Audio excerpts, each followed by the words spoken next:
banyak hal yang harus dibenahi di Bali ini.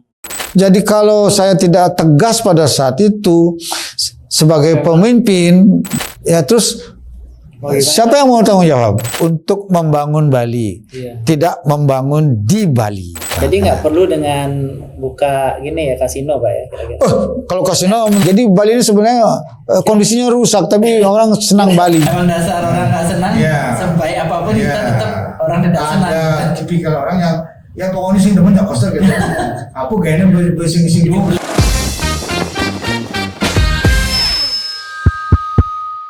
Halo rekan-rekan semua, salam hangat dari saya Kande Putra di acara Topi Merah, topi inspiratif dan motivasi persembahan dari Bali News ID. Pada episode kali ini, Topi Merah kedatangan salah satu tokoh penting di Bali, seorang politisi senior yang juga sempat menjabat sebagai Gubernur Bali pada periode 2018-2023. Siapa lagi? Kita sambut Bapak Dr. Insinyur Wayan Koster MM. Om Swastiastu Bapak. Swastiastu. Rahajang Rawuh di Bali News. Nggih, Bapak Niki kan sebagai politisi senior ya, seperti yang kita mention tadi. Jadi sebelum Bapak jadi gubernur, melahirkan perda-perda yang sebenarnya itu salah satu prestasi sebenarnya ya buat Bapak, tapi tidak begitu banyak masyarakat yang tahu karena ini efeknya belum kita rasakan sebagai masyarakat. Mungkin kita cerita sedikit Pak tentang flashback sedikit. Ya. Sebelum Bapak jadi gubernur kan Bapak sempat 3 periode ya, di DPR RI. Ya. Nah, sebelum DPR RI juga Bapak sempat di di Poksi ya. Jadi tenaga ahlinya. Dosen. Dosen. Dosen. Sebelum itu dosen ya. Sebelum dosen peneliti. Peneliti juga. Di Badan Penelitian Pengembangan Departemen Pendidikan dan Kebudayaan. Nah, peneliti. Peneliti. Ya. Sejak lulus dari Institut Teknologi Bandung. Iya. Tahun 87 saya lulus dari ITB. Terus 88 saya menjadi tenaga honorer peneliti di Badan Penelitian dan Pengembangan Departemen Pendidikan dan Kebudayaan. Di Departemen Pendidikan dan Kebudayaan. Iya. Nah itu karir politik. Sambil menjadi peneliti, jadi dosen. Jadi dosen di beberapa perguruan tinggi swasta di Bali untuk nambah penghasilan. Karena tenaga honorer kan, belum penghasilannya belum gini. Tenaga honorer itu waktu saya di Badan Penelitian dan Pengembangan Departemen Pendidikan dan Kebudayaan itu honornya cuma 60.000 sebulan. Tapi pada waktu itu kisaran kalau di compare sekarang ada ratusan ribu lah Pak ya. Tapi masih minim. Sangat minim. Bukan satu minim, yang kedua waktu kan ada. Waktu kosong saya isi mengajar, memberi kuliah di sejumlah perguruan tinggi, di antaranya di Sekolah Tinggi Ilmu Ekonomi Perbanas, kemudian di Universitas Tarumanegara, kemudian di Universitas Pelita Harapan Jakarta. Sebelumnya juga ngajar di Stikom, sempat di Stikom juga di Jakarta, Sekolah Tinggi Ilmu Komputer Jakarta. Kemudian juga sempat sebentar di Universitas Mercubuana. Jadi basicnya Bapak sekali insinyur ya, insinyur tamatan matematika ya. Jadi hitung-hitungannya sangat cermat kalau dia rasa. Matematik tapi spesifikasinya statistik. Statistik. Masuk nih ke matematik terapan. Ilmu matematika terapan. Nah, setelah bidang statistik ya. Masuk ke DPR, pemula sebagai tenaga ahli. Waktu saya menjadi dosen itu, saya direkrut menjadi tenaga ahli di fraksi PD Perjuangan. Fraksi PD Perjuangan. Iya. Tapi belum masuk partai waktu itu. Sudah masuk partai. Sudah kalau dibilang dedengkotnya partai sudah. Sebelum maju DPR. Jadi sebelum jadi DPR Pak sudah tahu seluk-beluk di dalam dong. Jadi itu periode 99 2004 jadi tenaga ahli. Iya. Tenaga ahli fraksi PD Perjuangan. Oke. Berarti di awal-awal pembentukan PDIP Perjuangan juga ya. Iya. Nah, dari Bapak mulainya dari bawah sekali ya di DPR ya. Setelah itu Pak masuk ke PDIP, mencalonkan diri jadi ditugaskan untuk maju sebagai calon DPR RI dari daerah pemilihan Bali. Waktu pemilu 2004. Ya, Astung Kare terpilih. Nah, itu yang dapat baca juga sedikit kalau boleh di flashback. Waktu itu agak panas juga Pak ya. Kondisinya ya. Iya. Antara PDIP dengan Golkar. Iya. Saya sempat baca juga ada kejadian Pak sampai boleh saya sampaikan. Iya. Ada bentrokan waktu itu. Iya, waktu jalan sehat. Jalan sehat ya. Di Buleleng. Saya ketua panitia. Pak ketua panitia. Ada yang bentrok. Iya. Waktu itu sampai ada yang korban dari desa Petandakan. Panas juga ya. Iya. Jadi, biasalah tersinggungan politik. Tapi udah selesai damai. Iya, perjuangan Bapak untuk melenggang ke DPR RI itu lumayan berat juga ya. Dengan perjuangan bukan hanya keringat juga ada darahnya, mohon maaf. Iya. Jadi perjuangan waktu itu dapat 5 kursi dari 9 kursi. Saya di nomor urut 4. Ya. Waktu itu kan masih pakai nomor urut. Iya. Nah, jadi saya terpilih jadi anggota DPR. Itu. Ya. Setelah itu di DPR Bapak 3 periode. 3 periode. Ya, 3 periode 2004. 2009, 2014, 2019.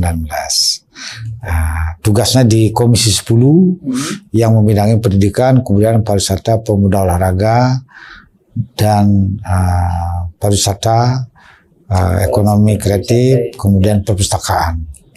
Kemudian juga mulai 2006 ditugaskan di Badan Anggaran DPR RI. Nah, itu posisi yang sangat strategis ya. Banggar itu ngatur keuangan segala macam. Ya, nyusun APBN. Nah, selama itu suka dukanya Pak? Saya di DPR itu betul-betul bekerja dengan optimal. Iya. Jadi saya setiap hari itu jam 8 pasti saya sudah sampai di kantor. Jam 8 pagi? Jam 8 pagi pasti sudah sampai di kantor. Iya. Kemudian berakhirnya nggak jelas. Sampai malam? Bisa malam, bisa sampai pagi. Saya dapat, kebetulan ada teman di situ. Saya cari tahu tentang Bapak.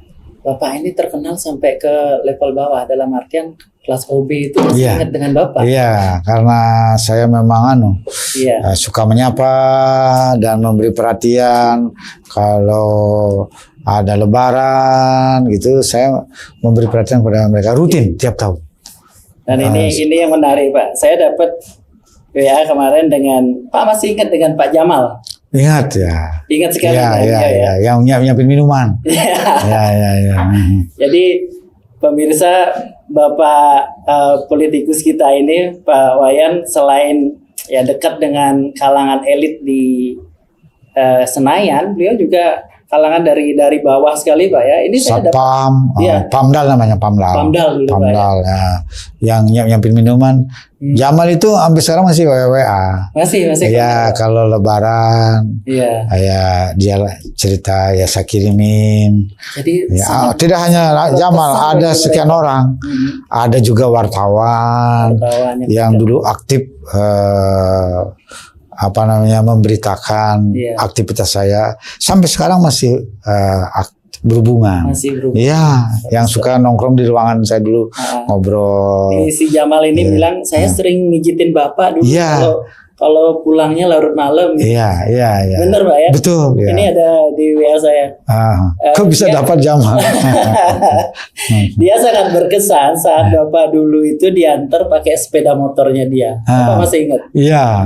Diantar pakai sepeda motor saat itu katanya ulang tahun putrinya Bapak. Diantar pakai sepeda motor dan hujan waktu itu ceritanya dia. Tapi Bapak ditanya gimana Pak? Nggak mau berhenti atau enggak? Pak bilang katanya lanjut aja kita tes kesehatan ini gitu, benar kan? Ini saya dapat komunikasi Iya, sama iya. Jamal. Saya kalau lagi capek yang mijit itu dia. Oh, dia. Iya. Pak Jamal. Pinter mijit orangnya. Oke. Hmm. Berarti benar ya. Iya.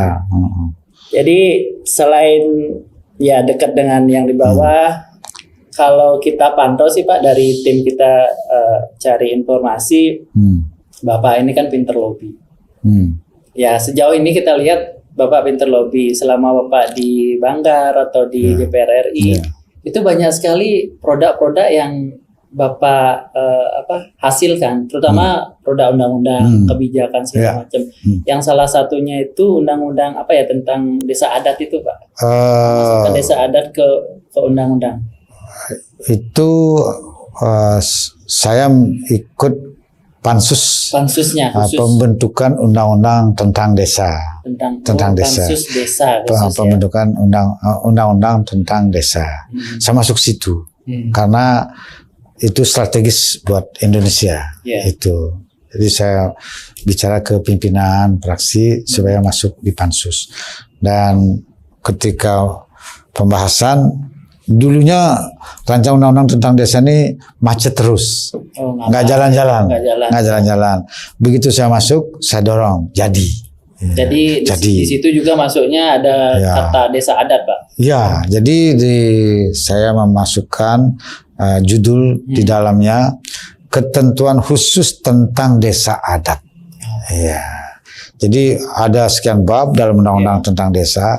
Ada bab 13 yang mengatur dengan judul ketentuan khusus tentang desa adat. Nah, uraian tentang desa adat itu saya mendapatkan substansinya diskusi dengan para tokoh yang ada di Bali dan kemudian juga saya mempelajari semua provinsi yang memiliki desa adat. Ya, yang dari Sumatera. Bali, Pak, ya? Wah, Sumatera itu macam-macam. Ada Aceh, ada Sumatera Barat, ada Bengkulu, ada kemudian di NTT, di Papua, Kalimantan, Sulawesi, semua saya pelajarin. Jadi bagaimana desa adat di masing-masing provinsinya itu, kemudian struktur pemerintahannya, organisasinya, dan kewenangannya. Saya pelajari. Gitu. Bali itu struktur desa adatnya sangat lengkap. Jadi ada pemimpinnya, ada struktur pemerintahannya ada. Kalau dalam judul sekarang gitu, eksekutif, legislatif, yudikatifnya ada di desa adat kita di Bali ini. Tapi ada sebutannya beda ya. Di kan ada kalau pemerintahannya kan eksekutifnya itu prajuru desa adat. Kalau legislatifnya Sabel desa. Terus kalau yudikatifnya kerja desa. Nah, itu dia. Ada wilayahnya dan ada keramanya. Jadi desa adat itu kan sebenarnya entitas paling kecil dari satu negara. Negara itu kan dia punya wilayah, dia punya rakyat, punya tatanan pemerintahan, kemudian punya aturan untuk mengatur penyelenggaraan pemerintahannya. Nah itu kan di desa adat semuanya ada, pemerintahannya ada, wilayahnya ada, masyarakatnya ada, keramanya kan, kemudian pengaturannya, pemerintahan dengan keramanya, awig-awig, pararem, kan gitu. Jadi semuanya ada. Jadi memang desa adat itu miniatur dari satu negara. Itu. Maka dia otonom. Desa adat itu. Semua desa adat di Indonesia prinsipnya hampir sama begitu. Saya pelajari itu. Yang di Aceh bagaimana, yang di Palembang bagaimana gitu. Jadi saya 1 bulan khusus studi tentang desa adat di Indonesia. Baru saya bikin pengaturan substansi yang berkaitan dengan desa adat. Nah, itu saya rumuskan dengan di Bali. Awalnya dari situ masuk desa adat hingga kembali ke pertanyaan topik kita ke Undang-Undang Provinsi Bali yang sekarang dan turunannya. Apa yang mendasari Bapak? Mungkin waktu itu Bapak sebagai Gubernur Bali kan, untuk memperjuangkan Undang-Undang Provinsi Bali. Apa dasarnya Bapak ingin memperjuangkan itu? Saya baru tahu tentang Undang-Undang Nomor 4 tahun 1958 tentang pembentukan daerah-daerah tingkat 1 Bali, NTB, NTT. Itu jadi satu undang-undang, ya. Satu undang-undang untuk 3 daerah. Nah, itu saya baru tahu tahun 2005. Ketika saya baru dilantik jadi DPR 2004. 2004. Pemilu 2004. Ya. Waktu awal sekali. Nah, pada saat saya sudah di DPR dilantik 2004, 2005 ada aspirasi agar Bali menjadi daerah otonomi khusus. Ya. Saya di DPR kan ikut merespon itu, dan saya mengadakan dialog dengan tokoh-tokoh masyarakat di Bali. Cuma pada saat itu singkat kata nggak bulat, nggak solid. Tim dari Bali nggak solid. Wacana di Bali ini nggak solid gitu, nggak solid. Nah, sebenarnya pada saat itu saya sudah menyusun dengan tim di Jakarta itu naskah akademik rancangan undang-undang otonomi khusus Provinsi Bali. Nyusun saya. Sudah siap? Udah susun saya. Iya, saya susun itu dengan almarhum Pak Oka Mahendra, kemudian juga dengan tim yang lain. Nah, ketika ini akan digelindingkan, nah itu belum di DPR, kan pendekatan dulu ke jalur pemerintah. Ya, Pak Oka Mahendra waktu itu adalah pejabat di Kementerian Kumham. Dari situ masuknya. Nah, dari situ masuknya. Kemudian di Kemendagri ada Bapak Dr. Made Suwandi, Direktur Pemerintahan Daerah. Itu saya ngobrol sama situ. Jadi saya paparkanlah itu substansi dan sistematika rancangan undang-undang tentang otonomi khusus daerah Bali. Karena sudah ada otonomi khusus untuk Aceh ada, untuk Papua ada. Menurut saya wajar juga Bali mendapat otonomi khusus. Ya, kalau Aceh merepresentasikan mayoritas Islam, di Papua merepresentasikan mayoritas Kristennya, Bali merepresentasikan Hindu. Jadi dua sudah, yang satu seharusnya dapat, gitu. Maka ini kita dorong. Tapi waktu itu situasinya kurang kondusif. Nah, lantas saya mendapat informasi dari Pak Oka Mahendra almarhum, hasil koordinasi dengan Sekretariat Negara dan Kementerian Dalam Negeri, itu ada Undang-Undang nomor 4 tahun 1958 yang memungkinkan tentang pembentukan daerah tingkat 1 Bali, Provinsi Bali, bukan provinsi, daerah tingkat 1 Bali, NTB, NTT. Nah, sarannya adalah untuk mengambil jalan tengah, tidak perlu dengan undang-undang otonomi khusus, undang-undang ini yang dirubah. Jadikan undang-undang berdiri sendiri pembentukan provinsi Bali itu. Ada itu. Dari situlah saya mulai tahu ada undang-undang itu. Nah, Undang-Undang 4 tahun 1958 ini itu basisnya adalah satu Republik Indonesia Serikat. RIS, RIS. Belum Republik Indonesia, masih RIS. Belum NKRI. Udah itu basis yang konstitusinya adalah Undang-Undang Dasar Sementara 1950. Ya, kan menerapkan itu dia. Nah, setelah beberapa tahun itu berlaku kan ada dekret presiden. Nah, kan 58. Enggak, 59 dekret presidennya itu kembali ke Undang-Undang Dasar 1945 kan gitu. Kemudian menjadi Negara Kesatuan Republik Indonesia. Jadi undang-undang ini dengan sendirinya sudah tidak sesuai lagi dengan tatanan kenegaraan yang berlaku. Karena mereka ke RIS dan UUD sementara 1950. Waktu itu sebelumnya namanya Sunda Kecil ya. Dari negara bagian. 2005 itu kan lumayan Pak ke 2023 ya. Karena di Bali tidak solid, saya berhenti. nggak melanjutkan lagi. Nah, udah begitu kan, udah. Nah, sempat saya waktu di DPR di periode kedua kalau tidak salah, itu Provinsi Bali DPRD-nya mengajukan rancangan undang-undang tentang otonomi khusus, tapi tidak mendapat respon dari DPR.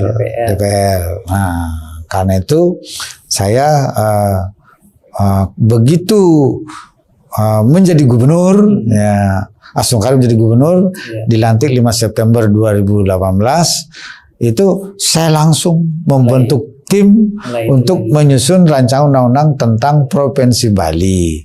Membentuk tim, kebetulan ada Pak Oka Mahendra, saya jadikan tim, saya jadikan kelompok ahli, Pak Dr. Madeswandi yang dulu di Direktur Pemerintahan Umum Kementerian Dalam Negeri, saya ajak, dan ada tim dari Bali juga. Itulah yang saya tugaskan untuk menyusun rancangan undang-undang tentang Provinsi Bali. Tapi saya pimpin langsung tentang hal-hal yang diatur. Jadi arah isi daripada rancangan undang-undang Provinsi Bali itu saya susun poin-poinnya, sistematikanya, kemudian untuk mendeskripsikannya saya serahkan kepada tim. Begitu selesai, saya godok lagi di hadapan saya, presentasi semua, udah, baru saya ini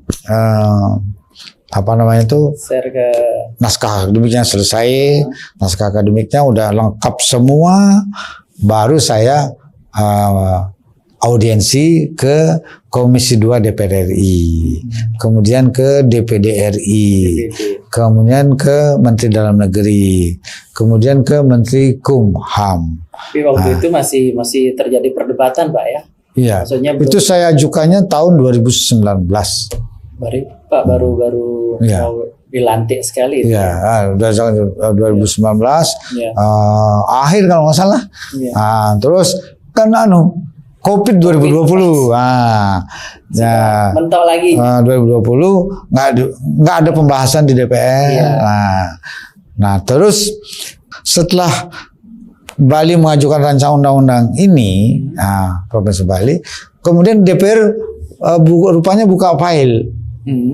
Ternyata tidak hanya Bali yang bukan mengajukan, yang masih dibentuk dengan undang-undang yang sudah tidak sesuai dengan sistem ketatanegaraan kita, RIS dan UUD 50. Sekian provinsi di Indonesia, ada 20 kalau tidak salah, ya. Dan kemudian ada ratusan kabupaten kota turunan dari yang ada di provinsinya itu, masih undang-undang itu, sehingga dia diinventaris semua, baru jadwalkan oleh DPR di Komisi 2, perubahan itu dulu, yang dari provinsi lain itu dulu yang dibahas. Nah, waktu saya audiensi dengan Komisi 2 DPR, itu saya mengajak seluruh komponen masyarakat Bali, semua komponen umat beragama, majelisnya, dari Hindu, dari Islam, Kristen, Katolik, Buddha, Konghucu, kemudian para rektor, tokoh masyarakat, saya ajak semua, dan kompak banget waktu itu. Jadi luar biasa sok kompaknya itu, mendukung undang-undang Provinsi Bali ini. Waktu itu Pak jadi gubernur, ya, jadi bisa memaparkan semua dari awalnya sampai yang sekarang itu. Ngasih tahu mereka, kalau sebelumnya kan Pak sempat sampaikan Bali tidak solid dalam hal itu. Mungkin ada yang pingin seperti ini, pingin seperti itu. Saya menghindari menggunakan otonomi khusus karena itu terlalu sensitif secara politik. Ya, jadi menurut saya tidak perlu dengan judul otonomi khusus, tapi adalah apa yang diatur di dalamnya, substansinya, isinya itu adalah mengatur hal-hal yang bersifat khas, khas itu lah sebutnya, tapi bisa juga orang menyebutnya khusus itu.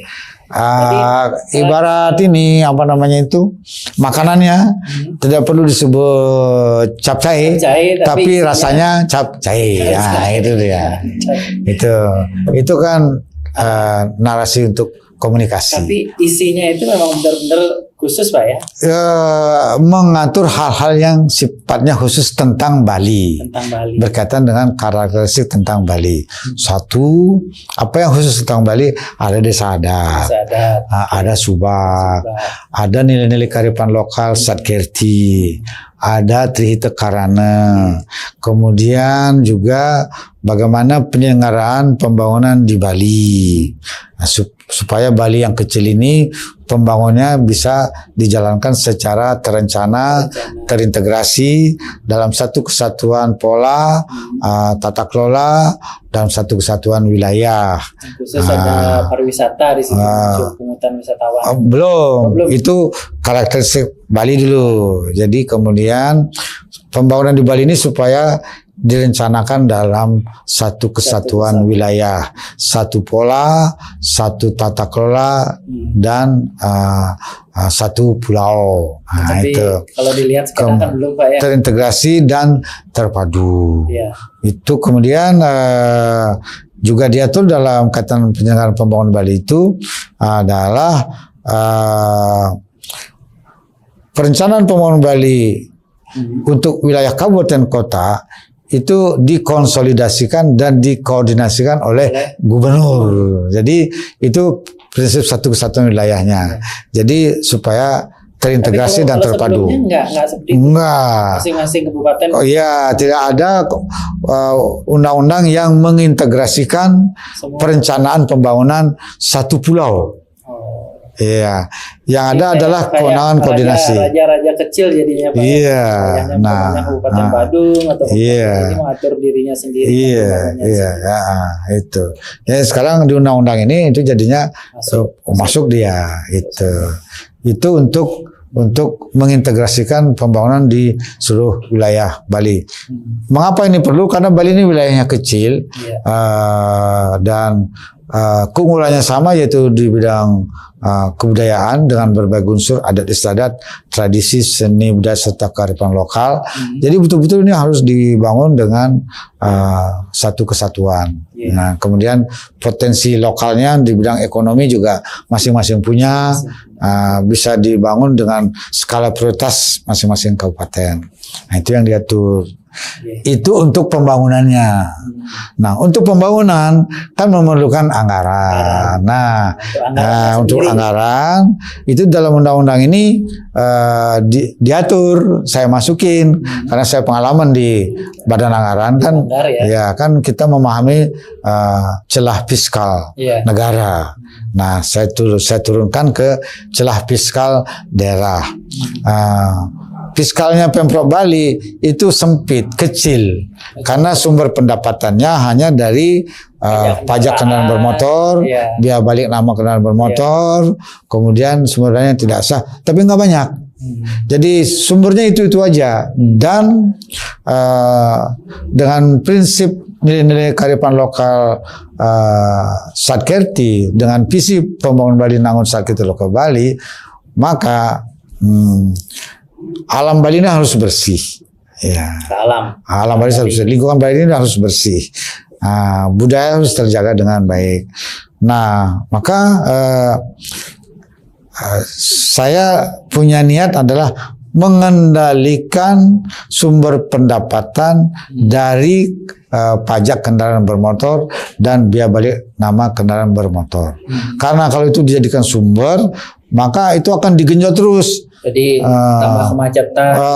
Makin banyak orang beli mobil, sepeda motor, makin macet dia dan polutif. Kan ngeluarin asap. Polusi terhadap udara. Di samping macet, ya itu polusi udara.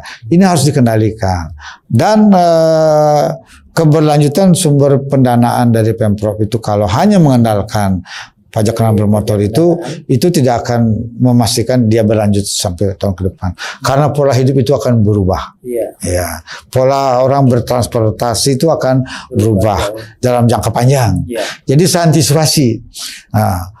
Andai kata suatu saat orang sudah anda lagi menggunakan motor dia, itu nggak ada pendapatan. Jadi harus punya desain baru, Pendapatan lain. istilahnya bikin sumur baru, ya sumur baru. Dan jujur saja memang ke depan saya ingin mengendalikan sepeda motor, ya.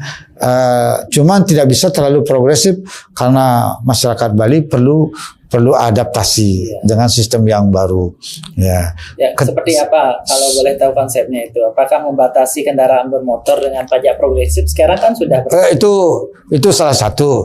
Tapi menurut saya secara perlahan akan muncul kesadaran masyarakat. Satu tentang hidup yang efisien, yang efektif, dan bersih, sehat. Nah, itu. Nah, tapi itu tidak bisa buru-buru. Karena sekarang ini orang punya sepeda motor, punya mobil, itu kebanggaan. Dia bisa kerja keras supaya bisa beli sepeda motor, beli mobil. Kalau tetangganya punya mobil, dia ingin punya juga, maka dia kerja keras, dagang lah segala macam, bahkan ada yang jual tanah. Itu kan mungkin itu salah satu faktor yang membuat tingkat stresnya masyarakat Bali. Jadi orang memiliki sepeda motor, memiliki kendaraan, mobil mewah apalagi, itu prestis. Itu adalah nilai sosialnya di masyarakat. Sekarang, nanti pasti berubah. Orang akan berpikir efisien, mungkin jalan kaki sukanya, naik sepeda dia, naik kendaraan umum dia, transportasi publik dia. Ya, sekarang karena dia bangga naik sepeda motor, bangga naik mobil pribadi. Sekarang lagi orang bangga-bangganya kalau dilarang dia marah. Jangan dilarang, biar dulu. Nanti akan tumbuh kesadaran kayak di Jepang, di Eropa. Dia akan makin mengurangi menggunakan kendaraan itu karena dia udah sadar secara pribadi. Lama-lama akan menjadi kesadaran kolektif. Nah, cuman ke depan maksud saya ini prosesnya dipercepat. Ya, oleh regulasi itu yang akan saya lakukan. Kalau regulasi, kemungkinan kemarin kan ada regulasi tentang kendaraan bermotor listrik berbasis baterai supaya tidak polusi. Kalau transportasi umum, transportasi umumnya nggak laku. Nggak laku. Dulu Sarbagita ada nggak laku. Kita biayai dari APBD yang lama dulu oleh Pak Gubernur sebelumnya, rugi. Sekarang saya lepas tidak lagi dari APBD, oleh Bapak Menteri Perhubungan dibantu Dirjen Perhubungan Darat dengan Transmetro Dewata itu bukan Pemprov punya. Itu pusat punya, Kementerian Perhubungan. Iya, operasionalnya dari pusat, dari Dirjen Perhubungan Darat. Iya, jadi itu nggak nyampe 50% isinya. Nah, kalau dirancang nanti MRT-nya itu, Pak, kalau statementnya Pak Presiden kemarin yang terakhir kalau memang jadi MRT di Bali, MRT di Jakarta aja rugi triliunan. Oh, beda. MRT Jakarta dengan MRT di Bali itu beda segmen. Kalau yang di Jakarta memang itu adalah mass transportasi publik untuk warga Jakarta. Kalau yang di Bali bukan, tujuannya adalah utamanya wisatawan yang akan di-bundling dengan tiket kembalinya, tiket pesawatnya. Jadi dengan tiket pesawat sekian dia harus naik kereta api MRT itu nanti dihitung itu berapa dia gitu. Jadi di-bundling di situ. Tentu saja ini ada hitung-hitungannya. Iya. Nah, waktu saya gubernur itu sudah mulai dirintis bersama Menteri Bappenas dan Menteri Perhubungan kerjasamanya dengan Korea. Nah, kemudian ini berlanjut. Bukan dengan Cina, Pak ya, yang di Jakarta ya. Jakarta kan Cina. Nah, ini rencananya semula dengan pinjaman, tapi saya memastikan kepada Pak Menteri Bappenas pinjaman, tapi jangan menjadi beban APBD. Bebannya APBN, karena APBD tidak akan mampu. Masuk juga itu kalau APBD kan nggak mungkin. Saya pastikan nggak mungkin. Kalau lu beban APBN silakan, itu. Kami nggak punya kemampuan untuk itu. Maka itu semi, ada investasi, ada loan. Ada loan. Minum Pak. Ya. Semangat sekali. Iya. Nah, sekarang yang ditindaklanjuti oleh Bappenas, Menteri Perhubungan dan Pak PJ Gub itu adalah skemanya B2B. B2B berarti? B2B, investasi. Full investasi. Dan investornya dalam negeri rencananya. Mudah-mudahan bisa Pak ya. mudah-mudahan bisa. Nah, kembali lagi ke Undang-Undang Provinsi Bali, Pak. Ya. Di Nah, situ Undang-Undang Provinsi Bali ini itu yang secara spesifik mengatur kekhasan tentang Bali, pasal 5, pasal 6, pasal 7. Itu padat sekali. Ya. Pasal 8-nya, ntar dulu. Yang pasal 5 itu mengenai karakteristik Provinsi Bali memiliki nilai-nilai kearifan lokal Satkerti. Ya. Kemudian Trihita Karana, itu pasal 5. Kemudian yang pasal 6 itu pengakuan terhadap keberadaan desa adat dan subak.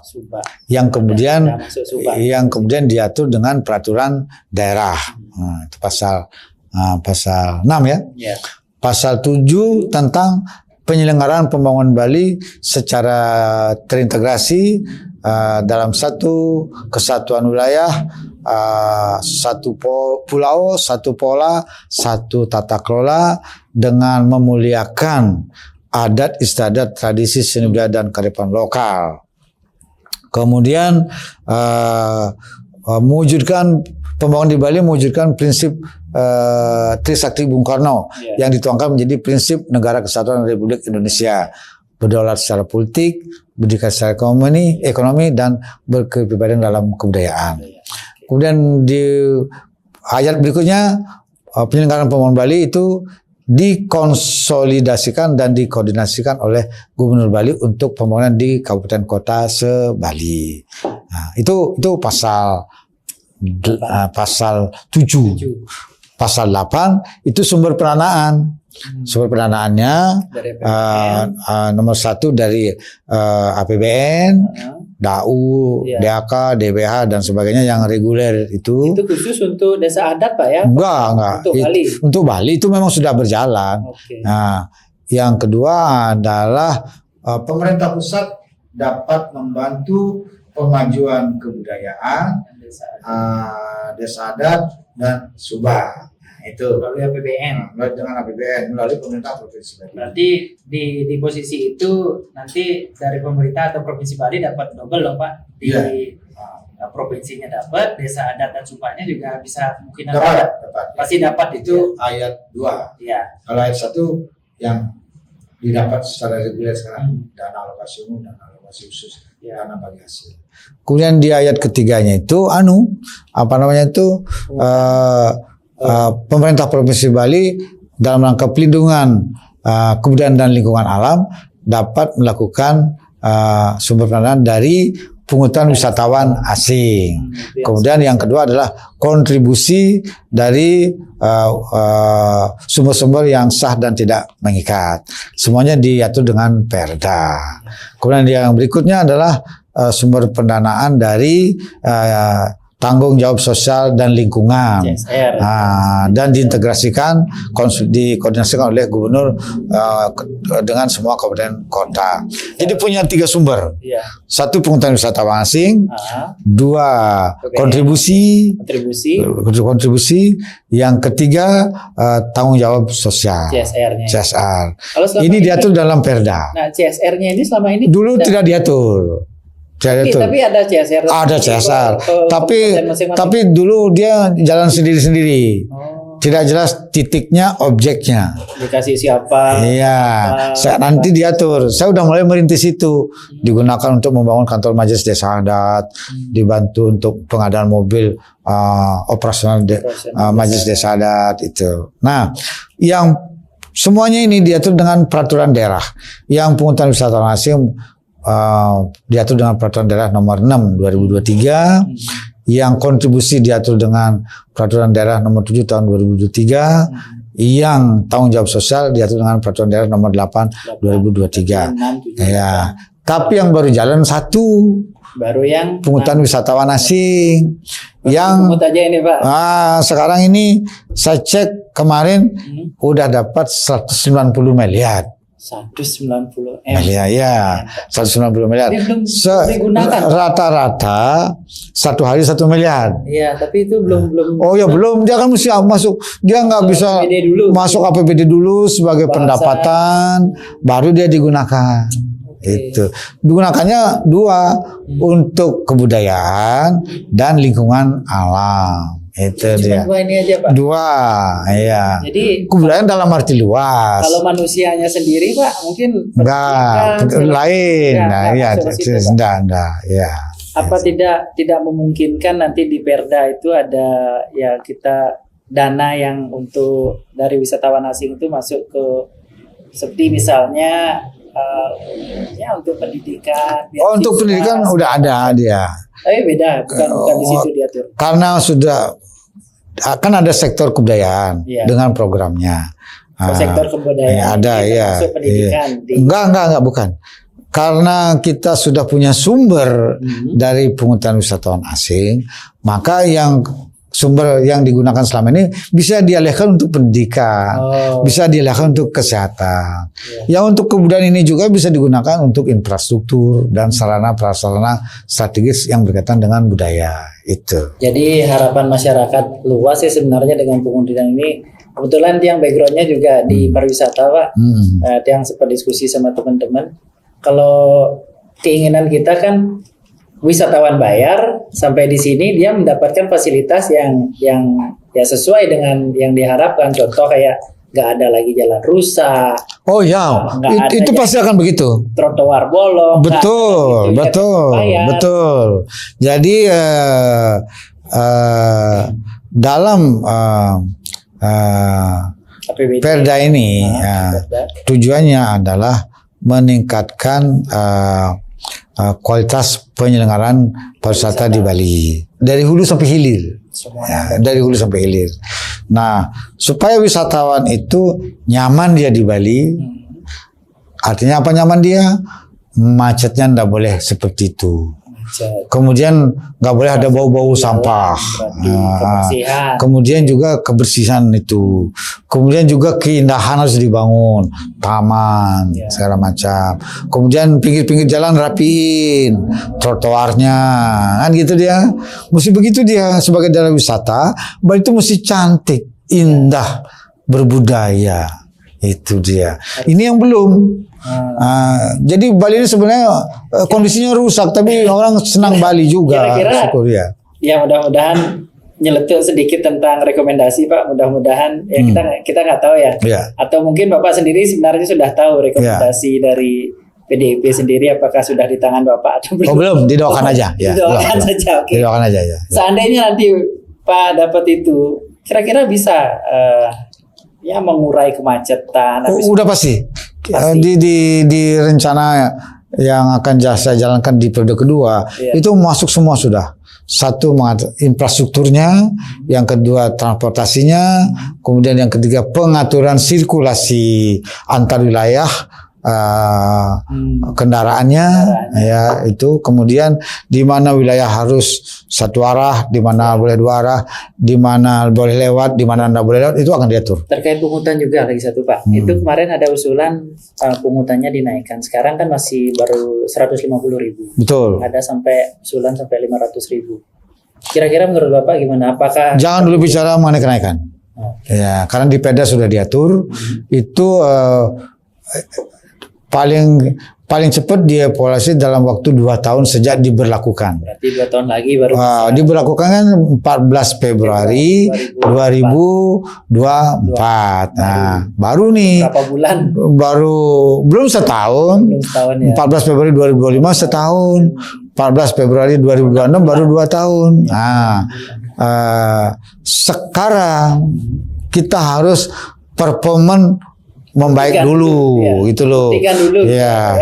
Katakanlah macetnya, bagaimana mengurainya? Ini harus dilakukan ekstra itu. Kemudian sampah harus dikelola itu. Kemudian bagaimana layanan terhadap wisatawan asing supaya dia nyaman di Bali ini. Dari ujung ke ujung, dimanapun dia berkunjung, di mana dia menginap, di mana dia melakukan aktivitas seperti di Kuta, di Sanur dan sebagainya, dia harus nyaman dan aman. Apa fasilitas yang harus disiapkan? Bagaimana sumber daya manusianya? Ya. Semua harus disiapkan sistemnya dengan baik secara berkelanjutan. Itu yang belum ada di Bali. Iya, orang berwisata di pantai, duduk-duduk dia santai di situ menikmati suasana. Kalau terjadi apa-apa, Siapa yang siapa yang akan melakukan ya penanganannya secara cepat? Tapi kalau sekarang kan sudah terbentuk. Belum. Kalau Tiba-tiba ada sampah, pariwisata itu belum terintegrasi ke Bali. Iya.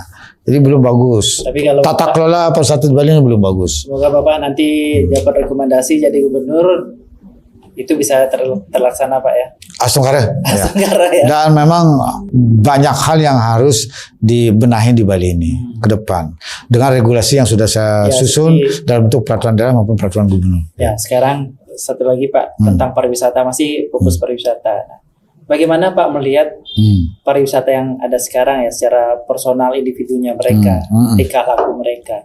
Ada yang ura-uraan, ada yang nggak pakai baju lah, ada standing di jalan, ada yang joget di jalan. Bahkan baru kemarin malam saya lihat di media juga ada yang joget-joget tengah jalan, jalan. Apakah dengan undang-undang Provinsi Bali dan Perda ini kira-kira bisa menyaring wisatawan seperti itu nggak? Sebelum undang-undang ini, kita sudah punya Perda tentang penyelenggaraan pariwisata berbasis budaya. Ya. Kemudian turunan dari Perda ini adalah peraturan gubernur tentang tata kelola pariwisata Bali. Semua sudah diatur. Sudah ada aturannya. Cuma saja waktu itu belum bisa diterapkan karena kita lagi kena COVID. Itu berlaku setelah COVID pulih. Waktu COVID 2 tahun lebih pariwisata zero. Kemudian 2002 akhir baru kita mulai pemulihan sampai 2023. Jadi di situ dibuka dulu biar ramai Bali. Kalau pada saat itu digencet, orang nggak digencet aja udah nggak ada orang datang. jangan dulu digencet, jangan dulu diatur. Kita mengundang orang supaya mau datang dulu ke Bali. Astunggara sekarang pariwisata Bali sudah pulih dan bangkit kembali. Sekarang agak kebablasan juga Pak. Kacau, banyak yang kacau. Nggak apa-apa. Ini ada ruang kita untuk menata kembali. Ya, jadi menyangkut berbagai aspek secara komprehensif mengatur pariwisata ini dari hulu sampai hilir. Nggak bisa sepotong-sepotong mengatur pariwisata di Bali ini, harus menyeluruh. Ya, mulai dari penyelenggaraannya, kemudian transportasinya, kenyamanannya, keamanannya, kualitas orang yang berwisata di Bali, supaya dia menghormati norma budaya, menghormati hukum yang ada di Bali, dan dia berperilaku tertib di Bali, begitu. Ya. Nah, satu lagi Pak, dengan Undang-Undang Provinsi Bali ini, kalau sebelumnya kan sebelum Undang-Undang Provinsi Bali ini diketok, kan mungkin masih sampai sekarang berlaku. Masing-masing kabupaten ini kan punya wewenang sendiri untuk memberi izin segala macam. Betul. Nanti kita integrasikan. Tapi nanti bisa Pak? Bisa. Nggak seperti sekarang? Bisa. Dikoordinasikan bisa. Habis itu segala bisa. Nah, ujung-ujungnya orientasinya ke uang. Kalau saya lihat, kita lihat juga belakangan kan, setiap pemimpin daerah itu berlomba-lomba meningkatkan PAD-nya. Oh ya. Memikirkan efek lingkungan. Betul. Kalau menurut Bapak gimana? Ini satu sudah ada undang-undang provinsi sebagai payungnya. Yang kedua adalah Perda nomor 4 tahun 2023 tentang haluan pembangunan Bali 100 tahun. Semua sudah diatur. Jadi Bali ini 8 kabupaten dan 1 kota. Tidak bisa dieksploitasi sama seperti Kabupaten Badung. Jadi Bali ini mesti disiapkan sebagai satu cadangan untuk generasi ke depan. Iya. Jangan dihabisin. Berarti fokusnya untuk pariwisata di Badung, dikembangkan akomodasi wisata seperti itu, Pak. Iya, jadi kita harus mengembangkan pariwisata ini sesuai dengan perdanya. Pariwisata berbasis budaya, berkualitas dan bermartabat. Itu dia. Kelanjutan. Udah pasti itu. Iya. Itu kita akan berlakukan di Bali ini. Gitu. Memang harus begitu di Bali. Kalau nggak tertib dia. Dan kita harus merancang ini keseluruhannya, tidak parsial. pariwisata yang nakal itu satu peristiwa saja dari sejumlah hal yang berkaitan dengan penyelenggaraan kepariwisataan itu. Nah itu case per case. Menurut saya ini bisa ditertibkan. Waktu COVID aja saya bisa tertibkan, apalagi sekarang. Saya yakin Pak bisa nanti. Karena memang masyarakat melihat Bapak waktu COVID aja ya rasanya. Kalau saya baca komentar-komentar netizen itu kemungkinan mereka, kalau boleh saya info, mereka mungkin menyalurkan emosinya semua ke Bapak ya akhirnya. Ya karena COVID kan, Ya. kan saya harus memberlakukan kebijakan yang ketat untuk percepatan penanganan COVID. Kalau saya tidak ketat, kan kita tidak akan memiliki arah dan kepastian kapan COVID ini bisa kita atasi dan berakhir. Iya. Kan harus saya memastikan itu. Karena kalau ini tidak ada kepastian akan berakhir, maka juga kita tidak punya kepastian pariwisata pulihnya kapan. Ekonomi pulihnya kapan. Iya. Kapan kita bisa beraktivitas secara bebas. Ini harus dilakukan. Jadi kalau saya tidak tegas pada saat itu, sebagai pemimpin, gubernur yang punya tanggung jawab untuk menyelamatkan masyarakat, menghindari korban yang makin banyak, dan kepastian pariwisata itu bisa pulih, ekonomi bisa pulih setelah pandemi, kita tata kelola dengan baik. Ya terus siapa yang mau tanggung jawab, gitu kan? Jadi pada saat itu harus begitu saya pilihannya. Mengorbankan elektabilitas Bapak, popularitas Bapak sendiri demi supaya masyarakat itu sehat, ya, supaya COVID itu segera bisa diakhiri. Astungkare 2 tahun selesai. Muncul COVID pertama 10 Maret 2020. Kita udah berani mengendalikan COVID itu berakhir di awal 2022 Maret. Maka 7 Maret 2022 sudah berani memberlakukan kebijakan masuknya wisatawan asing tanpa karantina. Dan saya tangani betul dengan baik, tidak ada lonjakan kasus. Itulah momentum pariwisata Bali bangkit, pulih kembali itu. Nah, sekarang kan kalau COVID-nya tidak dikendalikan, mana bisa pariwisata tambah parah lagi. Parah. Jadi korban bukan hanya sektor pariwisata ya, semua.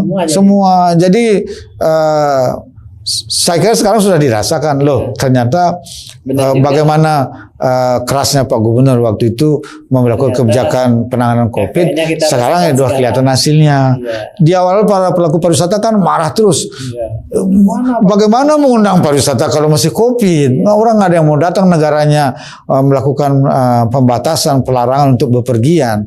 Mau kampanye terus setiap hari juga nggak ada gunanya. Tapi begitu COVID berakhir, nggak diundang juga dia datang. Iya, kan Bali yang pertama. Tapi sekarang kan lonjakan pariwisata kan lumayan tinggi. Oh, naik tinggi. Tinggi ya? Iya, naik tinggi. 2019 sebelum COVID, wisatawan asing yang berkunjung ke Bali 6,3 juta orang. 6,3 juta. Setahun. Per hari saya hitung rata-rata 17.200 per hari. Sekarang per harinya sudah 21.000 lebih, jadi naik 4.000 wisatawan asingnya. Ini belum Cina balik, ya. Belum market Cinanya mas. Belum, Cinanya baru 40% kali. Iya.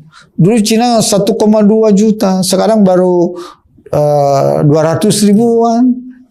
Kira-kira kapasitas airport masuk nggak nanti itu Pak? Begini, ke depan kita akan menata keseluruhannya. Berapa kapasitas Bali ini untuk bisa dikunjungi oleh wisatawan. Tentu dengan spirit berbasis budaya, berkualitas, dan bermartabat. Itu dia. Apa artinya dia? Pengendalian. Ya, pengendalian. Supaya ini terjaga dengan baik. Itu. Berarti nanti yang Bapak harapkan wisatawan yang ke Bali itu wisatawan berkualitas. Pak. Berkualitas. Apa artinya berkualitas?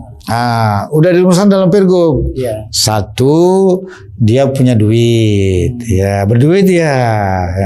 Nah, untuk punya duit, tahu apa enggak? tunjukkan dalam buku tabungan. Rekeningnya. Ya, Yang 3 bulan melakukan terakhir. Vietnam Ya. atau Thailand. Iya, tunjukkan dia berapa punya buku tabungan di uangnya di buku tabungannya. Cukupnya untuk berapa hari. Jangan dia punya tabungan cukup untuk berwisata di Bali 7 hari, di Bali dia 1 bulan. Kurang duit dia. Akhirnya apa, nyari-nyari kerjaan. Iya. Itu nggak boleh lagi. Banyak yang terjadi. Banyak terjadi. Jadi pelatih tenis, pelatih yoga, nyewain kendaraan bermotor, kemudian ada lagi lebih Jadi menarik lagi, ngajarin nari segala macam. Nah ini kan mengambil lapangan kerjanya masyarakat kita, itu nggak boleh. Yang kedua adalah dia tinggal lebih lama di Bali. Jangan cuma sebentar-sebentar. Satu, punya uang yang cukup untuk berwisata ke Bali. Kedua, lebih lama dia di Bali. Dan yang ketiga, dia berbelanja di Bali. Iya, beli oleh-oleh atau apa gitu. Jangan cuma tidur-tidur aja gitu kan. Jadi itulah terjadi apa namanya, spend of money-nya di Bali itu tinggi dia. Kira-kira- Perputaran ekonominya di Bali akan tinggi dia. Kira-kira Gitu. bandara baru nggak perlu Pak ya? Saya kira belum perlu bicara itu, saya kira. Oh. Oh iya, dan Apalagi masih bisa dioptimalkan Bandara Ngurah Rai. nah Bandara Ngurah Rai dioptimalkan, habis itu Perda ini dioptimalkan dengan pengaturan wisatawan. Berarti APBD kita membengkak nanti pasti Pak ya? Ada peningkatan. Peningkatan. Ada peningkatan. Jadi nggak perlu dengan buka gini ya kasino Pak ya kira-kira. Kalau kasino menurut saya Statement yang kemarin. mohon maaf. Sekali lagi dalam Perda apalagi sudah ditegaskan pariwisata berbasis budaya. Nggak ada Kita budaya artinya semua. menjunjung nilai-nilai keluhuran budaya Bali. Jadi pariwisata tidak boleh terlalu eksploitatif, bebas liar dan menjual Bali dengan meniadakan nilai-nilai Nilai adat. adiluhung kita. Nggak boleh. Itu akan cemar Bali. Kalau kita mengejar itu sesaat, kita bisa kehilangan semua. Iya. Ya, itu berbahaya, ancaman buat Bali ke depan. Saya kira bukan itu garis kita di Bali. Ya. Oke. Saya ingin tambahkan Ya. ya, mengenai Undang-Undang Provinsi Bali ini. Yang sangat konkret dan sudah sekarang terwujud itu adalah pungutan wisatawan asing. Itu sudah. Itu 190 miliar sekarang ini sudah ya. Dalam waktu 6 bulan. Per hari 1 miliar. Dalam waktu 6 bulan. Ya, seharusnya kalau fungsi sistemnya berfungsi optimal, 1 hari itu 3 miliar harusnya. Ini baru sepertiga. Ya, jadi kalau dia berfungsi optimal sistemnya 1 tahun itu hampir 1 triliun dia. Berarti yang Ya. Bapak mau sampaikan Ini yang belum maksimal. Ini yang real. Kenapa? Ini yang real dari Undang-Undang Provinsi Bali. Iya. Dan saya perlu menyampaikan, ini hanya terjadi di Provinsi Bali. Tidak berlaku di provinsi lain. Karena diatur dengan Undang-Undang Provinsi Bali. Tidak ada Undang-Undang Republik Indonesia yang berlaku di seluruh Indonesia yang mengatur tentang pungutan wisatawan asing ini. Hanya di Bali yang saya bisa masukkan di Undang-Undang Provinsi Bali. Ini real ini. Nah, ini kalau bisa berjalan dengan optimal, nantinya saya akan evaluasi sistem yang diterapkan sekarang ini karena baru beberapa bulan. Nah, itu kalau dia bisa mencapai 1 triliun untuk 2 tahun ini per tahunnya, itu udah banyak yang bisa dilakukan. Untuk pembangunan kebudayaan, desa adat, masalah kenyamanan soal sampah, segala macam, sarana prasarana. Ini real.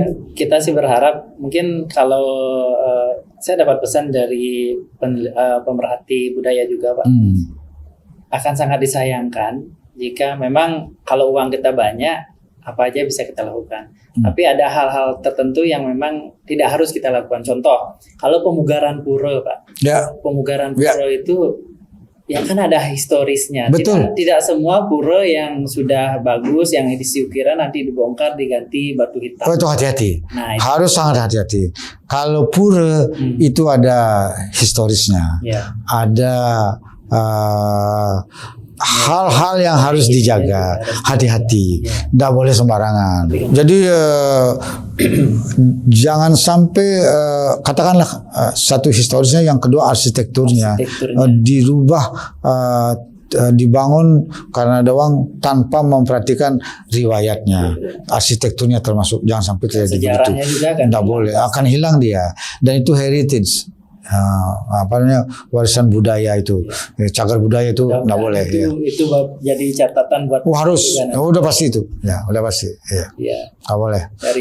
Dan tentu saja saya berharap masyarakat Bali, generasi muda kita saat ini semua, kita yang lahir di Bali, yang besar di Bali, hidup di Bali, tumbuh di Bali, berkembang di Bali, kita lah yang punya tanggung jawab utama untuk menjaga Bali ini agar selamanya eksis, survive, berkualitas, berdaya saing, berkelanjutan ke depan sampai anak cucu kita.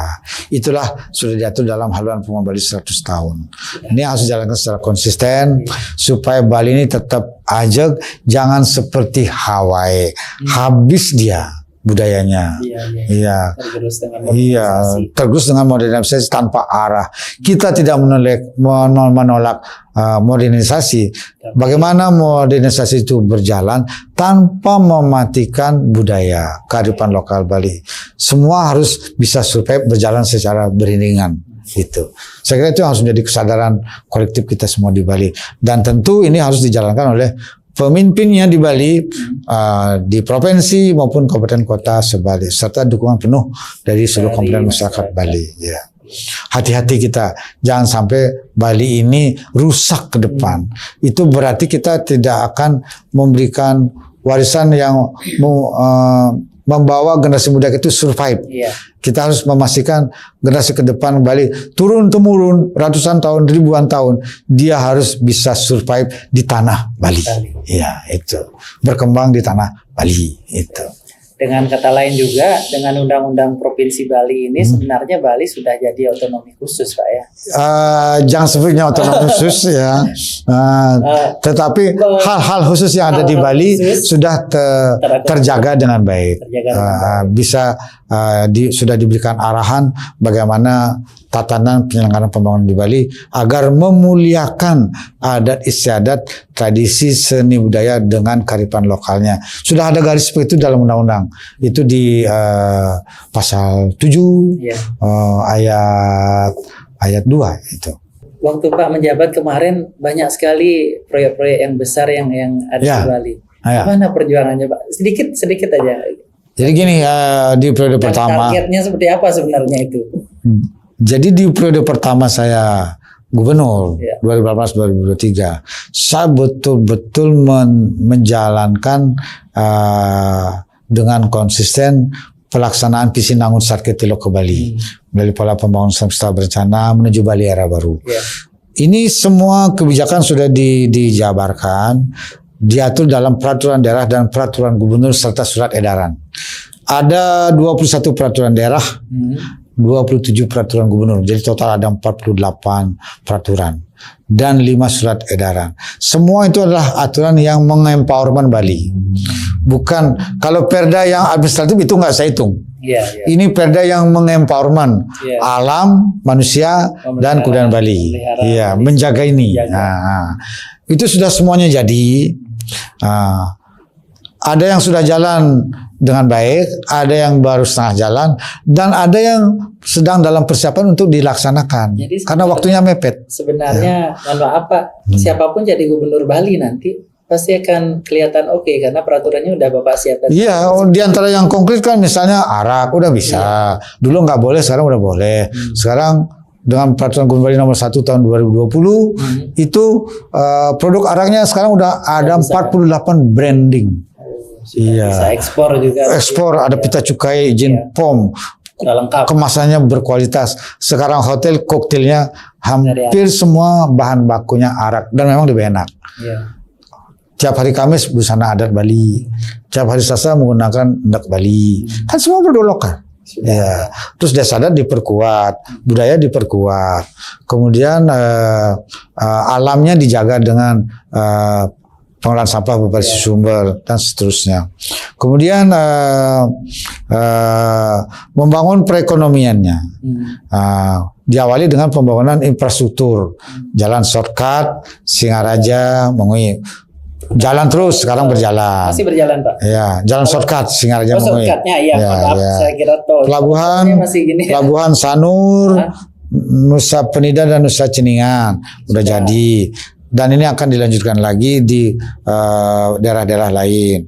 Kemudian penataan kawasan Saki tahap 1 masih akan berlanjut. Ada lagi, Pak? Masih ada, parahyangannya mesti dibenerin, dirapikan dengan arsitekturnya. Sekarang kan udah ada yang reot, udah ada yang jamuran, udah ada lapu, udah hancur-hancuran karena belum ada yang ngurus ya rusak. Nah, nanti harus dibenahi ini. Kemudian juga akses ke Saki kita akan buatkan jalan alternatif. Tidak. Sekarang ini yang lewat Bukit Jambul itu kan backup tuh. Nanti enggak dari arah Bromo langsung terus lagi. Dari arah Bangli juga akan dibuatkan jalan alternatifnya supaya nggak belok-belok kayak begitu. Itu sudah dirancang ini. Kemudian sudah pada tower boleh dibangun. Selesai, Pak ya? Belum, baru bodinya selesai. Kawasannya belum, aksesnya belum. 2025 baru diselesaikan. Nah, kalau itu sudah akan menjadi objek wisata dunia sudah pada tower ini. Dan itu akan menghasilkan uang lagi. PKB, Pak, PKB. Pusat Kebudayaan Bali kita akan lanjutkan. Asukara saya terpilih. Sebelum terpilih dapat rekomendasi dulu dari partainya. Kalau sudah dapat rekomendasi dari partai, Asungkara dipilih, itu harus dilanjutkan. Karena Pusat Kebudayaan Bali itu akan menjadi pusat pertumbuhan ekonomi baru di Kabupaten Klungkung, Gianyar, Bangli, Karangasem. Kalau sekarang, kalau saya dengar itu kan Pak menggunakan dana pinjaman. PEN. Nah, ya, dana 1,5 triliun tanpa bunga. Tanpa bunga pinjaman. Pinjaman lunak lah istilahnya. Kira-kira sekarang pembayarannya gimana? Apakah kan ini kan dia dipotong daun, dana alokasi umum dipotong. Tapi menurut Bapak dengan kondisi yang sekarang itu menguntungkan nggak? Oh sangat. Sekarang ini yang berminat mau investasi itu banyak, tapi saya tidak mau bebaskan itu. Saya mencari mitra yang punya tanggung jawab terhadap Bali. Dia punya tanggung jawab untuk membangun Bali, tidak membangun di Bali. Beda. Membangun Bali, tapi tidak membangun. Dia punya mindset, tanggung jawab membangun Bali, bukan membangun di Bali. Beda. Esensinya beda banget. Ya. Nah, karena itu yang diajak bermitra harus orang yang baik. Ya. Dia tidak hanya mencari untung di Bali, tapi dia menjaga nilai-nilai budaya Bali dan menjaga keberlanjutan Bali ini ke depan, gitu, untuk generasi kita mendatang. Jadi di Pusat Kebudayaan Bali itu ada zona inti tentang berbagai fasilitas berkaitan dengan budaya, ada panggung terbuka utama, panggung terbuka madya, yang alit, kemudian ada museum tematik, terus ada zona penunjang, ada convention center, ada trading center, ada Bali Expo, ada hotel, ada restoran, ada marina, itu banyak. Terus ada penunjang. Kalau itu jadi, lagi penghasilan Bali. Bali tidak hanya pendapatan asli daerah Provinsi Bali naik, kemudian Kabupaten Klungkung, Gianyar, Bangli dan Karangasem naik. Karena berkembang kawasannya di sana nanti jadi kawasan pariwisata dan ekonomi baru. Terus tenaga kerja terbuka, bertambah banyak dia, dan nilai ekonomi di kawasan itu Bali Tengah dan ke Timur naik. Ya, itu pasti naik udah. Dan ini harus dikonsepkan secara baik. Nah, saya sudah punya konsep tentang itu. Ini tidak menggunakan APBN, tidak menggunakan APBD.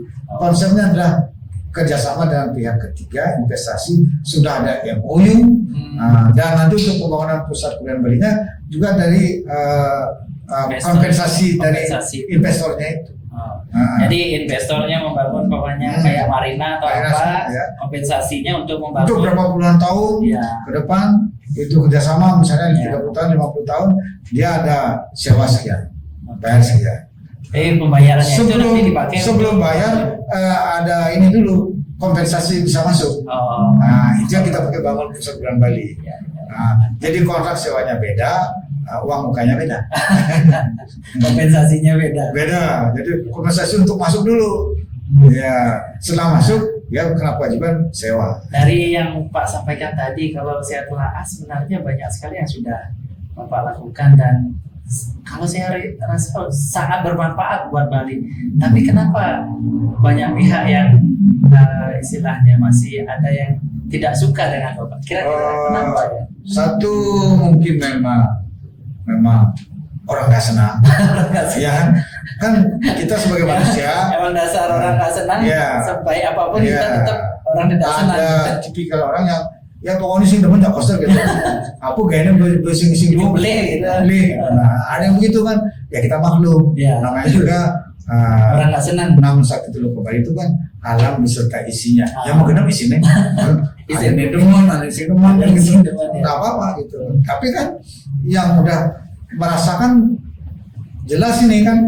Misalnya penggunaan busana adat Bali Sembali. Iya. Apa yang terjadi selain budaya terjaga, ekonomi kerakyatan tumbuh. Sekarang pesan toko-toko, jualan busana adat Bali banyak, tuang jarinya laku, kemudian industrinya berkembang.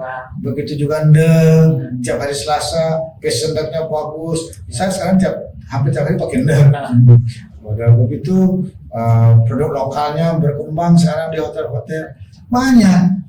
Itu merasakan dia itu. Belum lagi shortcut dulu berlekok-lekok, sekarang udah nyaman. Jam-jam itu kan. Pelabuhan dulu dari Sanur ke Nusa Penida basah-basah, gendong-gendong, sampai angkat baju, sepatu. Sekarang udah enggak. Kan bermanfaat dia. Kalau sampai ada orang yang mengatakan tidak baik, ya menurut saya berarti orangnya kan gitu aja. Orangnya. Iya, itu ya udah capek memang. Iya.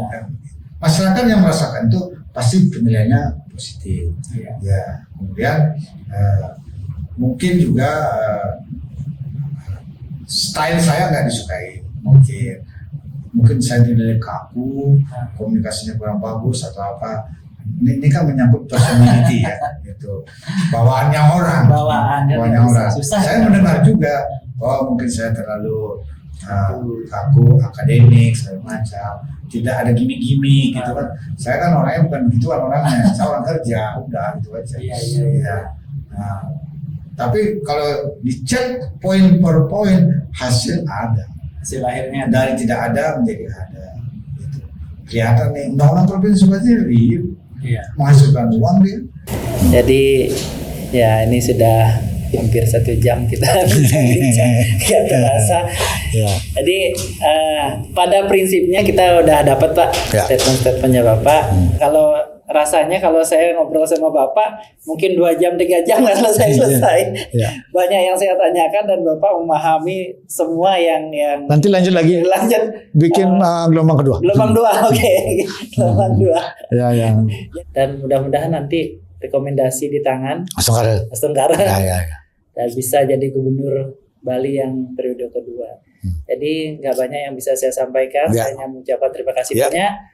Makasih. Jadi Pak sampaikan tadi nanti mudah-mudahan ada sesi kedua yang bisa kita ambil waktunya. Silakan gitu. diprogramkan. Ya. Siap. Ya. Bali News ID lugas dan inspiratif.